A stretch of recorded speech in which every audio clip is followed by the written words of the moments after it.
pada hari itu tidak bermanfaat syafaat. Lobi-lobi, memo, apalah namanya, sogokan, nggak ada semua. Nggak bermanfaat, nggak ada manfaatnya.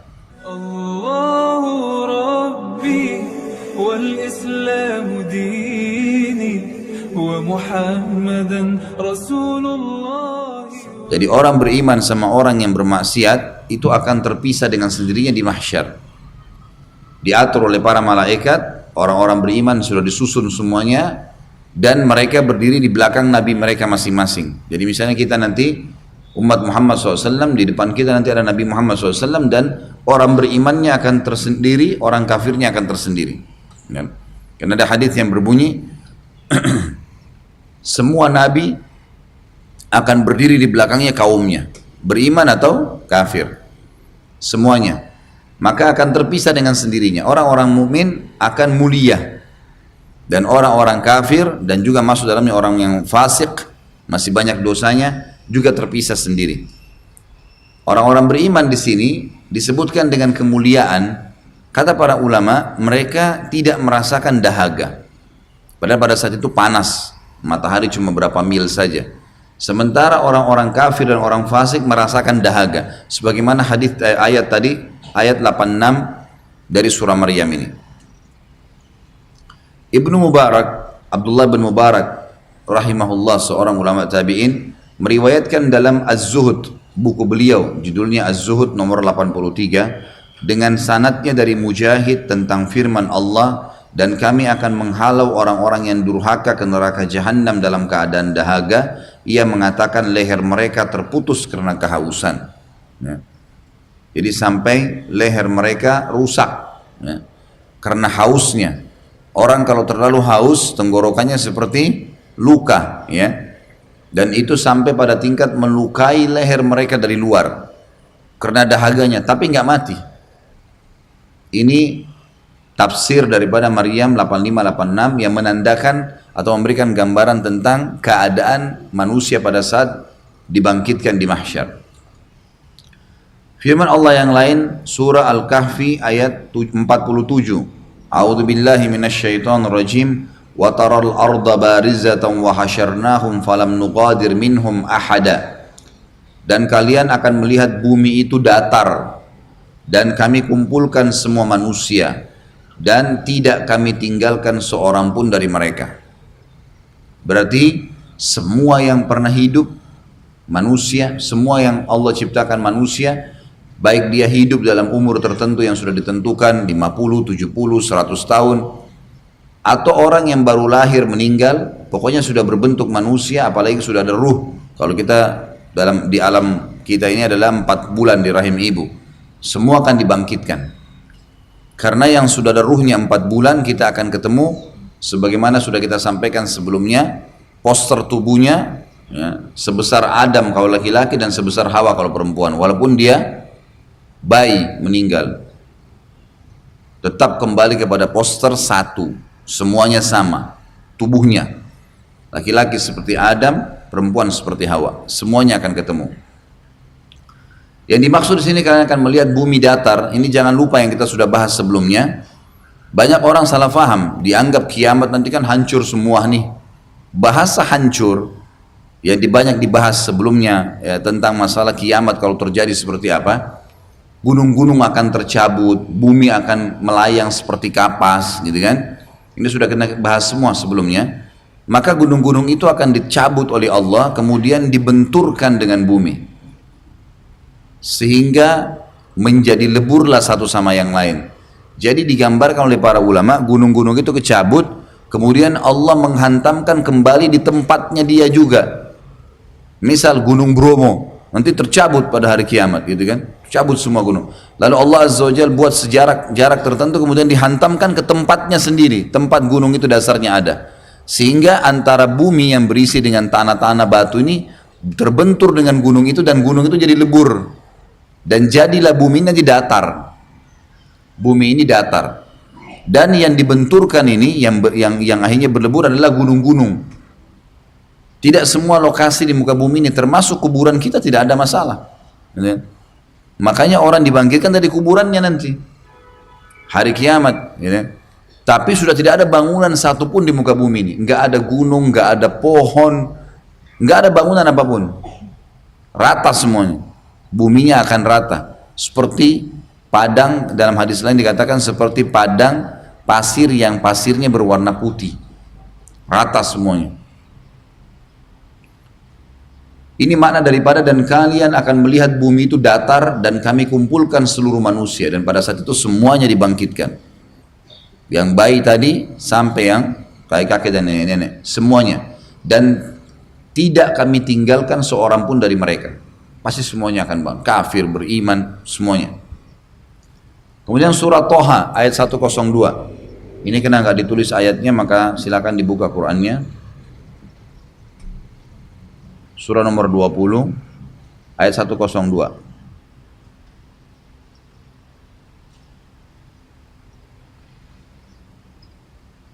A'udzu billahi minasy syaithanir rajim.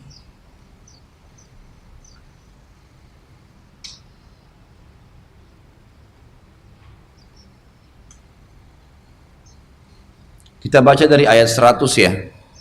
Kalau buka Quran supaya connect ya.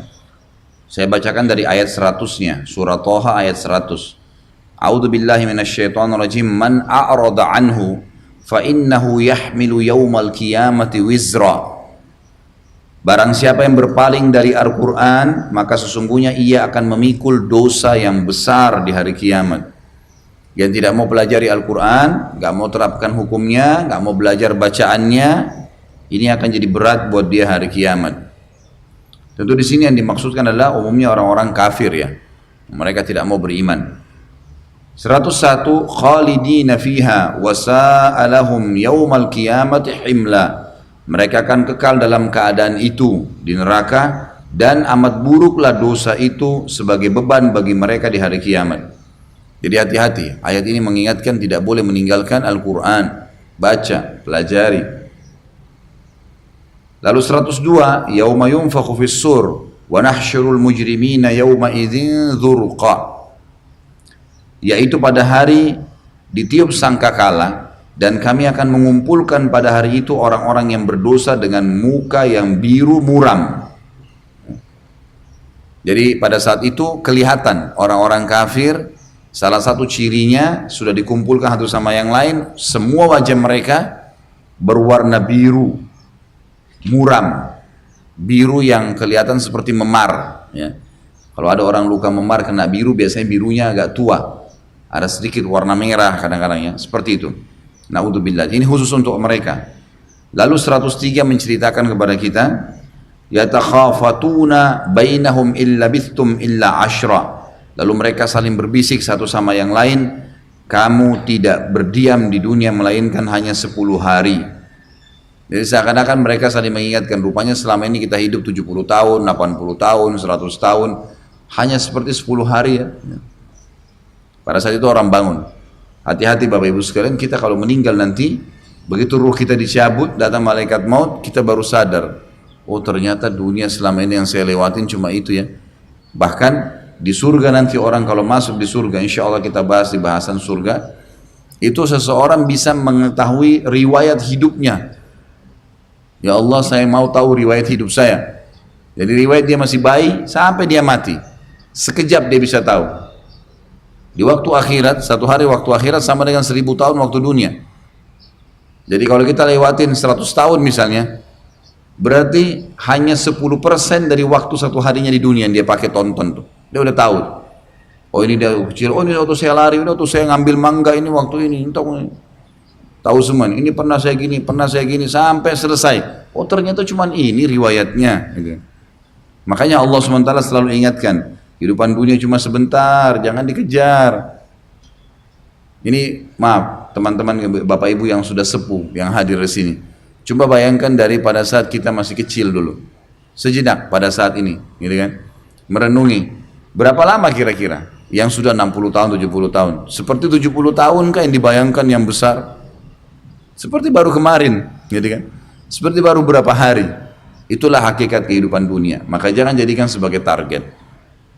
Cuma di umur 30 tahun dulu pernah kita gagal makan di satu restoran. Sekarang baru, sudah lewat ya. Mungkin kita pengen pada saat itu tidak terjadi. Apa ruginya? Atau kita pernah mau menikah sama seseorang terus tidak jadi. Sekarang sudah lewat 30 tahun yang lalu. Ruginya apa? Artinya coba bayangkan sesuatu yang besar lah, yang kita sudah kehilangan di dunia ini, lalu sekarang kita baru ingat. Apa yang rugi? Nggak ada sesuatu. Tangan kita nggak putus, mata kita nggak buta, nggak ada sesuatu. Dunia begitu. Artinya sesuatu yang luput pun tidak ada sesuatu yang yang rugi itu hanya kalau kita tidak sempat beramal soleh, sehingga kita dapat derajat yang tinggi di surga, karena di sana kehidupan abadi. Dunia ini sebentar. Jadi jangan terlalu habisin umur di situ. Ada orang bersedih sampai kurus badannya hanya karena ada orang tidak bayar utang, hanya karena mungkin ada yang ceritain dia gosip, hanya mungkin kehilangan apalah benda. Dia bukan muhasabah, oh mungkin mobil saya hilang atau motor saya hilang karena ada uang haramnya. Ya Allah gantikan. Padahal Allah lagi tarik dia supaya lebih dekat dengannya. Tidak ada yang rugi sebenarnya. Tidak ada sesuatu. Kehilangan dunia ini pun sesuatu yang besar adalah hal yang kecil sekali. Kalau kita lihat rentetan hidup kita nanti, ternyata cuma kecil semua itu. Nggak ada nilainya. Kata Allah SWT 104-nya,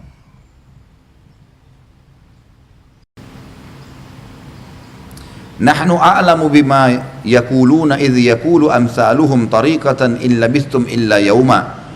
Kami lebih mengetahui apa yang mereka katakan. Jadi pada saat itu mereka bisik-bisik pun Allah sudah tahu. Buktinya sekarang saja sebelum dibangkitkan di mahsyar, kita lagi duduk di sini di masjid ini, jadi tahu apa yang mereka mau bicarakan kan? Allah sudah bongkar kayak tadi, mereka akan bisik-bisik satu sama yang lain mengatakan kayaknya hidup dunia kemarin cuma 10 hari ya. Allah mengatakan kami lebih tahu apa yang mereka bicarakan itu. Buktinya Allah sudah ceritakan pada kita sekarang. Sebelum terjadi mahsyar Allah sudah ceritain, Allah sudah tahu apa yang mereka mau ucapkan. Ketika berkata orang yang paling lurus jalannya di antara mereka, kalian tidak tinggal di dunia melainkan hanya sehari saja. Jadi pada saat mereka saling bisik, ada orang beriman di situ, orang beriman ini akan mengatakan, kalian tidak tinggal di dunia kecuali hanya sehari.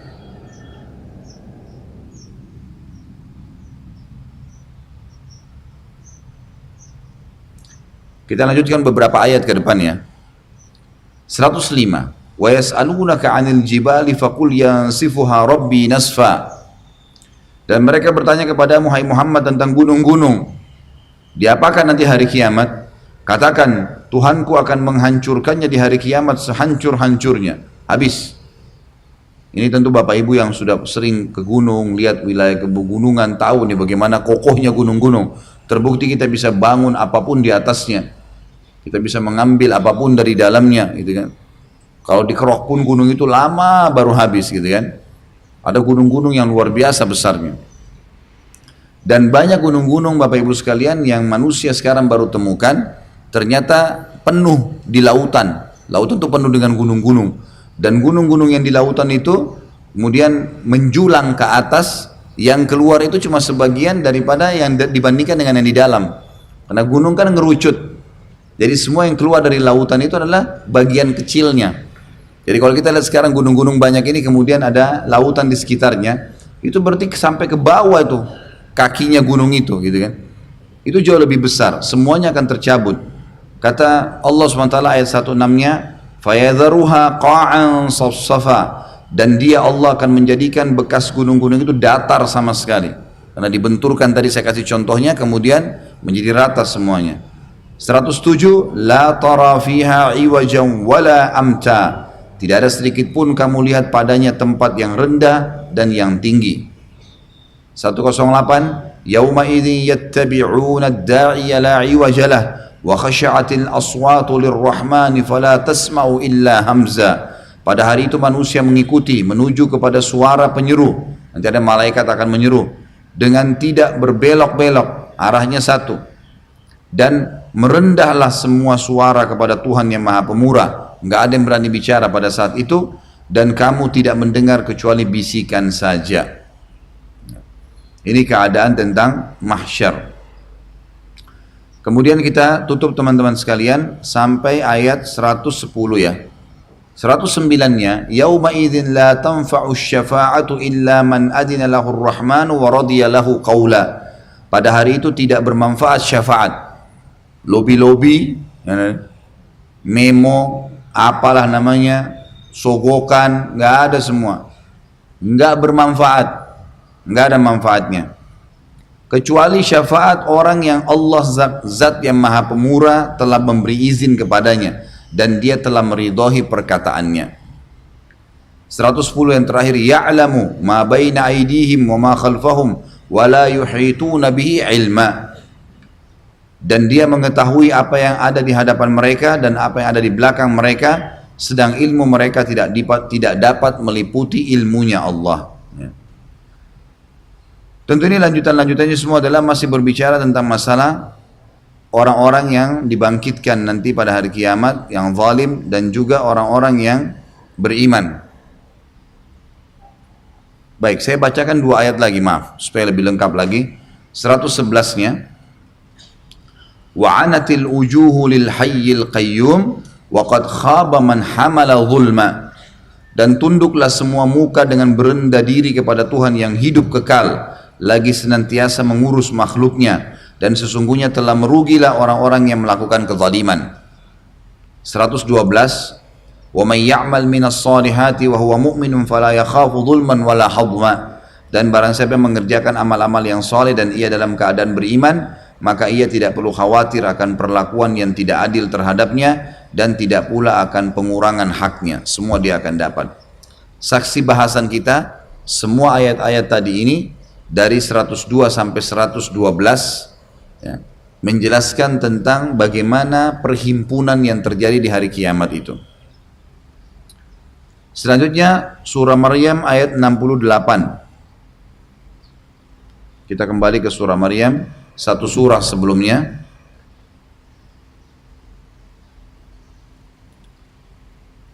A'udzu billahi minasyaitonir rajim.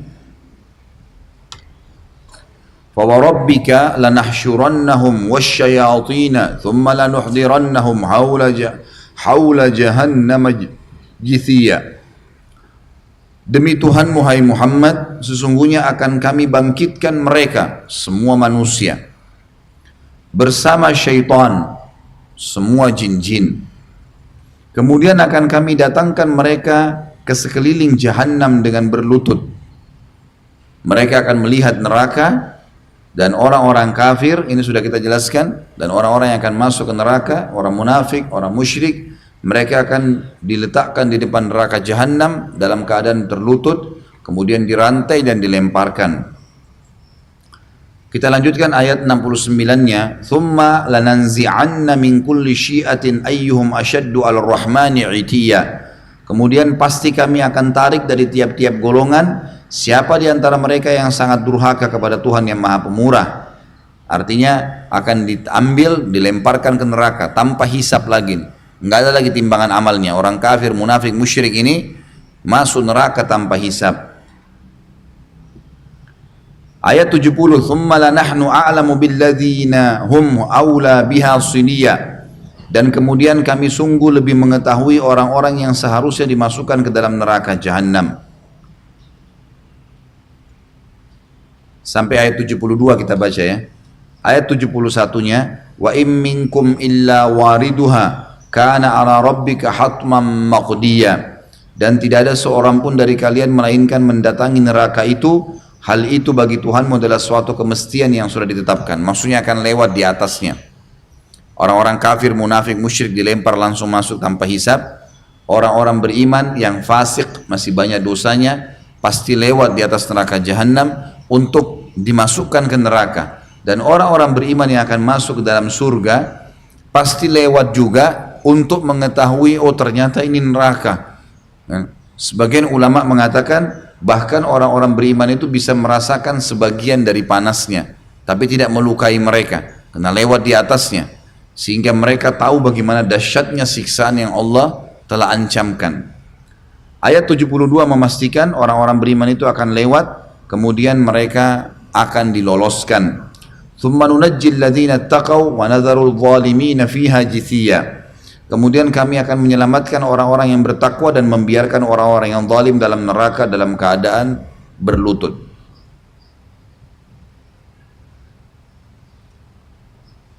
Kemudian kembali ke surah Toha, kita ikuti urutan buku ya, maaf ini. Urutan dalam buku kita ikutin. Surah Toha kembali ke surah 20 ayatnya 124.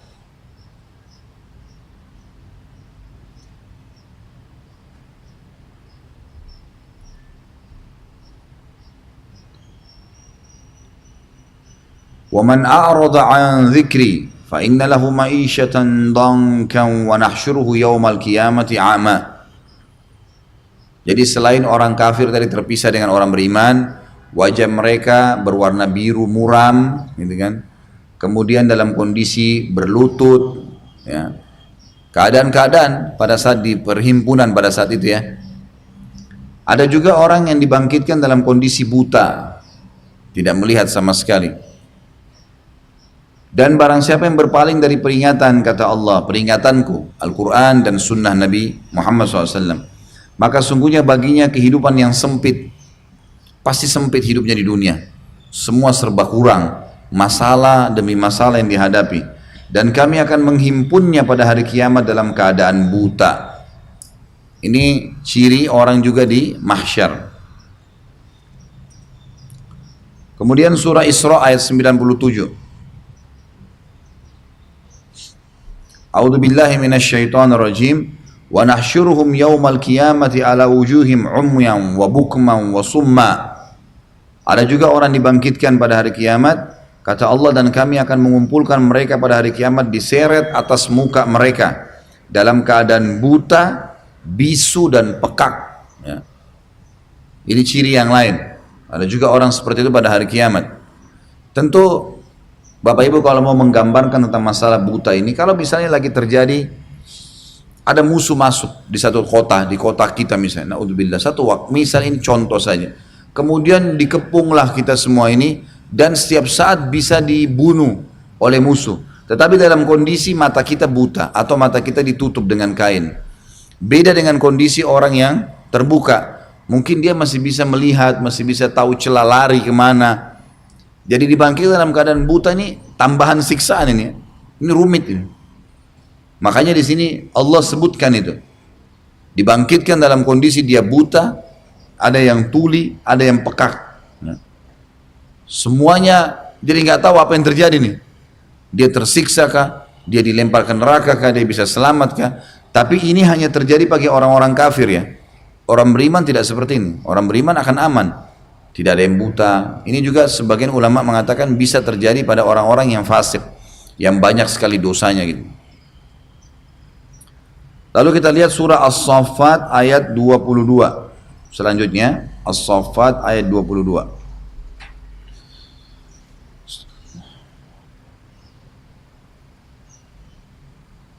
Surah nomor 37 ya.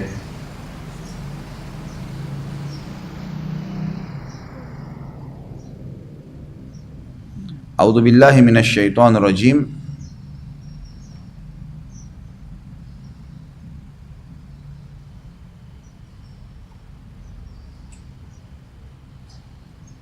Sebentar dulu saya lihat ayat-ayat sebelumnya.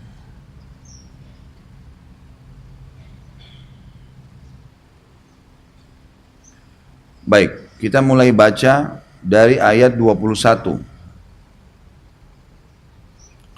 Hada yaumul fasli alladzi kuntum bihi tukadzibun. Inilah hari keputusan, kalau orang nanti sudah dibangkitkan di mahsyar, inilah hari keputusan yang telah kamu selalu dustakan selama ini. Banyak orang diingatkan, jangan berbuat dosa, akhirat, ada siksaan. Kata Allah di ayat 22, ini saksi bahasa yang ditulis di buku, Uhsyurul ladzina zalamu wa azwajahum wa ma kanu ya'budun. Kepada malaikat diperintahkan, kumpulkanlah orang-orang yang zalim beserta teman sejawat mereka dan sembahan-sembahan yang selalu mereka sembah. Kita lanjutkan beberapa ayat ke depan. Ayat 23-nya, min dunillahi fahduhum ila siratil jahim. Jadi orang yang pernah sembah berhala, orang yang pernah sembah manusia, orang yang pernah sembah syaitan, Allah bangkitkan semua bersama-sama. Berhala-berhala yang pernah dia sembah dibangkitkan juga. Allah SWT datangkan kembali. Lalu dikatakan yang mereka sembah selain Allah, maka tunjukkanlah, pandu mereka, disuruh para malaikat kepada neraka Jahannam. Ayat 24, waqifuhum innahum mas'ulun, dan tahan mereka di tempat perhentian karena mereka akan diminta pertanggungjawaban. Lalu kata Allah, ditanya pertama sekali sebelum mereka dilemparkan ke neraka jahanam, malakum la tanasarun, kenapa sekarang kalian tidak tolong menolong? Balhumul yawma mustaslimun, kata Allah, karena memang pada hari itu mereka akhirnya menyerahkan diri. Terus ya kita baca beberapa ayat, wa aqbala ba'duhum ala ba'din yatasaalun. Pada saat itu mereka saling berhadap satu sama yang lain dan mereka akhirnya berbantah-bantahan. Apa yang mereka bilang? Qalu innakum kuntum ta'tunana 'anil yamin. Pengikut-pengikut mereka berkata kepada pimpinan mereka, sesungguhnya kalianlah yang datang kepada kami dari sisi kanan. Maksudnya sisi kanan ini ngerayu kami, nggak apa-apalah, janjikan ini, nggak masalah, atau diberikan fasilitas kayak pemerintah misalnya memberikan fasilitas perzinahan, fasilitas ini. Nanti orang-orang yang buka fasilitas perzinahan itu akan berkata di depan Allah nanti hari kiamat kepada pemimpin, kalian dulu yang izinkan kami, misal. Itu pembicaraan di antara mereka nanti. Qalu bal lam takunu mu'minin, tapi pimpinan mereka mengatakan sebenarnya kalianlah yang tidak beriman. Wa ma kana lana 'alaikum min sultan bal kuntum qauman taghin. Kata pemimpin mereka, dan sekali-kali kami tidak berkuasa terhadap kalian, bahkan kalianlah kaum yang melampaui batas. Fa haqqa 'alaina qaulu rabbina inna ladza'ikun. Maka pastilah putusan azab Tuhan kita semuanya terhadap kita nih, kata mereka ya. Sesungguhnya kita akan merasakan azab itu. Fa'agwainakum inna kunna ghawin. Maka kami telah menyesatkan kalian, sungguhnya kami adalah orang-orang yang sesat. Jadi akhirnya kalaupun pimpinannya mengatakan percuma, kita sekarang mau bantah-bantahan tidak ada gunanya. Azab nih neraka kita akan masuk semua, nggak ada gunanya. Ini sekaligus memberikan peringatan, jangan karena ada izin untuk berbuat dosa, misalnya izin buat ini, buka itu, lalu kita bilang kenapa pemerintah izinkan, nggak apa-apa deh, kita buka aja. Jangan, karena nanti Allah sudah ceritakan, yang memberikan izin semua itu akan menolak hari kiamat. Kalian sendiri salah, siapa suruh, gitu kan? Seperti itulah. Kemudian dikatakan di sini, fa innahum yawma idzin fil azabi mushtarikun. Maka sungguhnya mereka nanti pada hari kiamat di neraka bersama-sama dalam azab. Inna kadzalika naf'alu lil mujrimin, begitulah kami lakukan terhadap orang-orang yang berbuat jahat. Jahat ini maksudnya tidak mengikuti perintah Allah. Innahum kanu idza qila lahum la ilaha illallah yastakbirun. Mereka selalu di dunia kalau dikatakan la ilaha illallah, enggak ada Tuhan yang berhak disembah kecuali Allah, patuhi, tinggalkan larangannya, nanti ada surga dan neraka, mereka selalu mengatakan atau menyombongkan diri. Wa yaqulun a inna latariku alihatina li syairin majnun. Lalu mereka ada di antara ini teguran kepada orang-orang Arab jahiliyah di Mekah. Mereka berkata kepada Nabi SAW, apakah sungguhnya kami akan meninggalkan sembahan-sembahan kami, patung-patung yang kami buat ini, hanya karena seorang penyair yang gila, julukan kepada Nabi SAW. Bal ja'a bil haqqi wa saddaqal mursalin. Tapi kalian tidak tahu, sebenarnya Muhammad itu telah datang membawa kebenaran dan membenarkan rasul-rasul sebelumnya. Lalu terakhir adalah innakum ladza'ikul azabil alim. Sesungguhnya karena perbuatan kalian tadi menolak untuk beriman dan beramal saleh akan membuat kalian masuk kepada azab yang pedih. Ayat demi ayat Allah Subhanahu wa taala menggambarkan tentang keadaan di mahsyar. Tapi yang dari ayat panjang tadi surah As-Saffat ini, ya, dari ayat 22 sampai ayat tadi 37, 38 ya. Saya bacakan tadi sampai ayat 38, semua itu menggambarkan kepada kita tentang adanya dialog di antara orang-orang yang akan masuk neraka, dari orang yang mengajak dan orang yang diajak, dari pemimpin dengan bawahan ya. Termasuk kalau ada teman-teman yang kerja di perusahaan begitu, atasannya suruh buat nota palsu, ya jangan mau. Nanti hari kiamat kita yang bertanggung jawab, ya silakan buat sendiri. Saya nggak mau ikut-ikutan, gitu kan. Kalau perlu ancam, kalau begini saya akan laporin nih ke polisi. Kalau memang kita yang mau dipecat, harus begitu, ingkar mungkar, nggak bisa. Supaya dia berhenti. Ada orang malah keluar, jangan keluar, kecuali kalau memang perusahaannya haram, gitu kan. Kalau nggak ingatkan, ancam, kalau nggak saya lapor nih, kalau saya disuruh begini, gitu kan. Supaya dia takut, dia berhenti. Karena kadang-kadang ada orang subhanallah malah dia yang terzalimi, gitu kan. Ini harus diberhentikan, tidak boleh tidak. Jangan sampai malah didukung gitu. Ada banyak orang subhanallah yang bilang, Ustaz saya terpaksa melakukan dosa karena atasan saya ajak. Apa boleh buat? Diajak ke diskotik, diajak ke karaoke, harus saya ikut karena urusan kerjaan. Nah ini sama nih, dalam ayat tadi sudah dijelaskan. Nanti hari kiamat bantah-bantahan sendiri tuh. Kamu kan yang ajak, ya kamu yang ikut. Gitu. Jadi begitu. Apa gunanya? Nggak ada gunanya. Gitu. Ini teman-teman yang habisin waktunya, umurnya di diskotik setiap malam, apa yang didapat? Apa yang didapat coba? Apa? Nggak ada. Kupingnya pekak, gitu. Sakit, ngomong harus teriak-teriak sama orang, mabuk-mabukan. Syaitan menghiasi buat mereka. Khamr itu, teman-teman sekalian, kata ulama ya, khamr itu diadakan penelitian kepada orang-orang yang taubat lalu ditanya, apa yang kamu rasakan sekarang setelah kamu taubat di khamr itu? Apakah ada manis? Sama madu kah? Samakah dengan sirup? Jawabannya semua tidak, pahit malah, nggak enak malah. Tapi syaitan menghiasi seakan-akan itu lebih hebat, lebih baik daripada madu yang jelas-jelas buat kesehatan, manis gitu. Apa yang mereka dapat? Nggak ada. Orang yang sudah berzina sekarang, berzina gonta-ganti pasangan, anggap sudah berzina dengan 1000 orang. Misal, gonta-ganti pasangan, sebentar ini, sebentar itu, baik. Sekarang, di hari ini, setelah dia habiskan umurnya 40 tahun, 50 tahun dalam zina itu, apa yang dia dapat? Masih ada kenikmatan yang dirasakan pada hari ini? Lewat. Tapi masalahnya hisapnya berat. 1000 kali berzina berarti 1000 kali siap dibakar di neraka kan gitu. Maka beda dengan orang yang beramal soleh Bapak Ibu sekalian. Kalau amal soleh berbeda. Amal soleh yang pernah kita kerjain 20 tahun yang lalu, 30 tahun yang lalu, pernah haji, pernah sholat, tetap kita akan rasakan. Akan dapatkan nanti hasilnya hari kiamat gitu kan.